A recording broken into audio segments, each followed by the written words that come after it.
at the Boxers Training Channel. And look, man, it's a gorgeous day for boxing, man. For boxing, it's a gorgeous day for boxing, but it's also a gorgeous day to be among the living, if you know what I mean. You know what I mean? A lot of us, again, didn't make it, right? I oftentimes say that because it's true.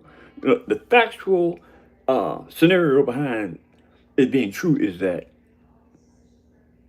a lot of us didn't make it this morning, man. You know what I mean? And what's that cat's name? Kirk. Kirk. God darn it. I should not be that absent-minded where I forget that cat's name. Wow. The activist. The activist that got taken out at a college rally, right? The claim is that Mr. Kirk, let me be more precise. The claim is that Mr. Kirk was a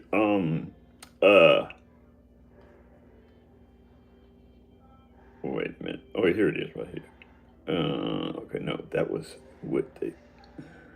Let me see. Okay, let me get into.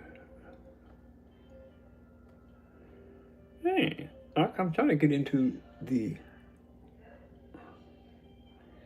actual claim. There it is. Here it is. Charlie Kirk. Charlie Kirk was assassinated a couple of days ago, and the guy that allegedly shot him was angry at him about the hate and the position he took as a part of the Trump administration, right? He was an activist for the Trump administration. You know what I mean? And I don't know if y'all know this, but the Trump administration are considered as fascists. You know what I mean? They're considered as fascists, right? Because it is alleged that they spew a lot of hate. You know what I mean? The Trump administration spews a lot of hate, right? And this particular gentleman, Charlie Kirk, right, was backing right wing, which is the Republican side of the equation, dealings, what they were doing. He was backing them 100%, right? And he made a lot of people angry because I had been in the room, so to speak, when he was giving certain speeches, and it was kind of like filled with hate, right? So at the end of the day, he got on a lot of people's nerve, man, to the point where one guy,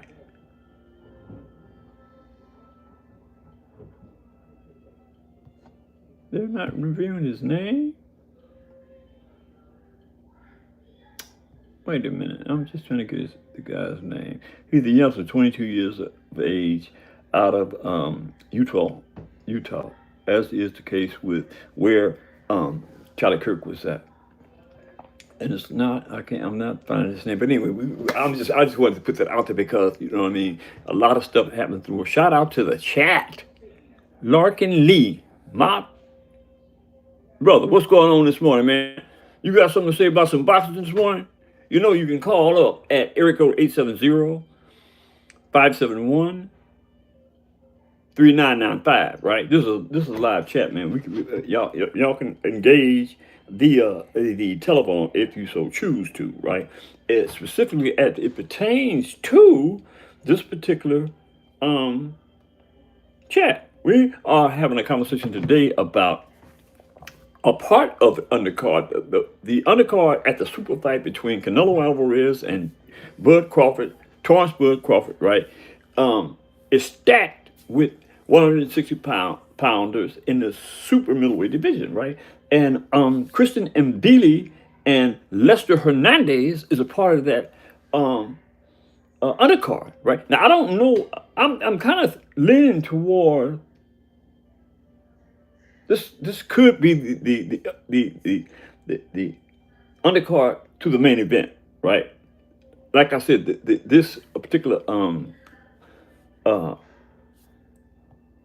fight, the super fight, has a lot of people that are in the 160-pound weight division, the same as the participants in the super fight. Saul Canelo Alvarez and Torrance Crawford. But today, like I said, we're talking about Lester Martinez, right, and Christian Mbilli. These cats are. I want to think because a lot of people favor Christian Mbilli as being the functional equivalent of a smaller version of Mike Tyson. Now, I did do my due diligence on actually I did my due diligence on both of them, right? Alexis Hernandez and Christian Mbilli.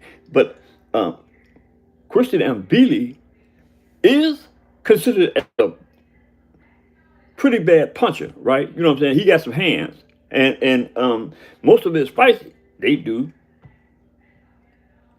Wait a minute, hold on. Let's be sure. Let's make sure. Wait a minute, let me get to this part. Hold up. I don't really want to do. Wait a minute. Something is terribly awry. Here you go. Okay. Now, let me see. Yeah. Christian Mbilli does have a substantial amount of knockouts in the win column to his resume, right? Like 29 wins, 24 by knockout. You know what I mean? So he is considered as a puncher boxer, right?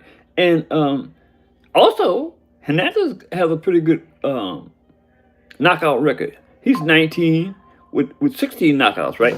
And both of these dudes, wait a minute, let's be sure, are undefeated. You know what I mean? And I did monitor them while they was doing an interview, right? And Hernandez said, you know what I mean, people are not giving him enough credit in reference to his fight with Mbilli. They thinking, he said, I'm quoting him, they think because people don't really know me, that this is not really a 50-50 fight. But I'm not going to even say anything about that. This is Lester Martinez, right?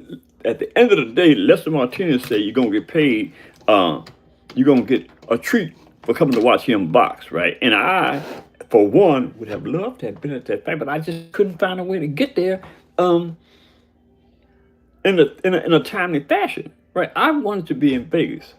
For if not at the fight, I wanted to be in an atmosphere so I could have rubbed shoulders with some of them cats that's in the game, right? So I could have had something to report to y'all, man. You know what I mean? Because that's what this is really about being in the environment, right? So you can replicate some good news instead of that garbage. You know what I mean? And that's what I really am about. So I wanted to get to, and I'm still on the fence. I'll know before 12 o'clock today whether I'll be in Vegas about tomorrow, right? But I want to be there. So, but anyway, this fight is going to be a damn good fight as well. Christian Mbilli versus Lester Hernandez, right? These guys, like I said, are undefeated, and Hernandez. Don't too many people. I really didn't know anything about Hernandez as of recent, right? But I did, like I said, I did do the due diligence on it. I did to work on it, and he can box. You know what I mean? And I'm not going to say to the point where he might knock out Christian Mbilli, because Christian Mbilli, you know what I mean, is actually, he's 30 years of age. He's 30 years of age. But when do you become a veteran in the boxing game? What age? Does age have a definitive role in whether you're a veteran or not? I ain't making that point because I think and believe that Christian Mbilli is considered as a veteran in the game, right? Christian Mbilli is 5'9" with a 72-inch arm reach. He's a right-hander. He has 29 wins, 24 by knockout. No losses, never been stopped, no draws, right? And he's 30 years of age, like I said, but the thing is when do you become a journeyman? Well, I mean, what age in the boxing scheme of things, are you considered as a journalist? Excuse me, a journeyman, right? I think I'm gonna do a podcast on that, man, because that's a very interesting question. And Chris, Christian Mbilli, in my opinion, is considered a journeyman. Lester Martinez is 29 years of age. He's a late bloomer in the boxing game, right? 5'11". We got 2 inches over Mbilli. 72-inch arm reach, both of them are 72 inches. That's a pretty good measurement when it comes to not being able to be moved around the ring, right? Because both of them have the same arm reach. And Billy's a little shorter, right? So the height, I don't know. How did it go? The height versus, well, I mean, I would rather be punching down at my opponent than to be punching up, right? As far as the wear and tear on the body is concerned, right? So in that regard, I think that Hernandez has a better boxing position in that regard as far as the height is concerned over Mbilli. He's 19. No, he's the right-hander. Again, 19 wins, 16 by knockout. No losses, never been stopped, no draws, right? Now, I believe that this particular fight is headlined probably ahead of the main event because Christian Mbilli is considered as one of the best boxers in Europe, right? And because of that, he's got a lot of attention associated with his name. So why wouldn't they put him up in front of everybody as far as the co-main event is concerned? I think he is the co-main event. I'm not sure it doesn't say, but I'm speculating that based on the fact that he has a lot of history in the boxing game, right? So that being said, I'm just going to be serious about it and just wait till tomorrow, right? Because this fight, this super fight, man, it's just all over the place when it comes to having a positive narrative, right, to discuss with y'all, right? Because I mean, something comes up every day. Yesterday, a topic came up with Bill Haney, contrary to the fact that it had nothing to do with September 13, 2025, in the super fight, but an issue came up between Bill Haney and Brian Norman Sr., right? And I mean, they were actually like really going at one another, right? Now here it is. You have two fathers have did awesome jobs in bringing up their sons in the boxing world, right? Brian Norman Jr. is the WBO welterweight champion of the world, right? He has a pretty good boxing record. He has a pretty good boxing skill set, right? He's a damn good boxer, right? Devin the Dream Haney is former undisputed lightweight champion of the world. He is also the former WBC junior welterweight champion of the world, right? So these cats have put in a lot of work to become recognizable champions, right? And the conversation that was put before the public yesterday was a little disheartening, to say the least, when it comes to what you would want to how you would want to represent your sons, especially as black fathers, right? I mean, I just was like, you know, I don't really get off into this because certain people don't know how to take constructive criticism good. You know what I mean? So I try to evade having situations where I have to be constructive in the things that I say about certain people because they can't handle it. You know what I mean? And but the fact of the matter is men have to be able to be strong enough to look at their wrongs as well as their rights, right?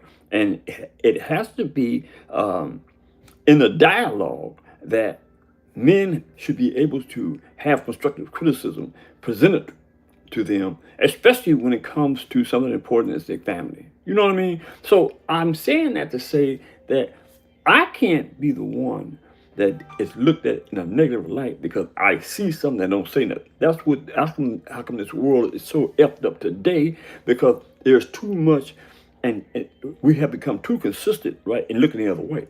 I've never been able to do that. I'm not going to start doing it today. You know what I'm saying? So, for the record, I'm just saying that we need to have better interpretation of the things we say as gentlemen and scholars, especially as black men. That being said, hit that subscription button, hit the like button, drop a comment in the comment section, and let me know what y'all think about Mbilli versus Hernandez. That being said, man, I got to go.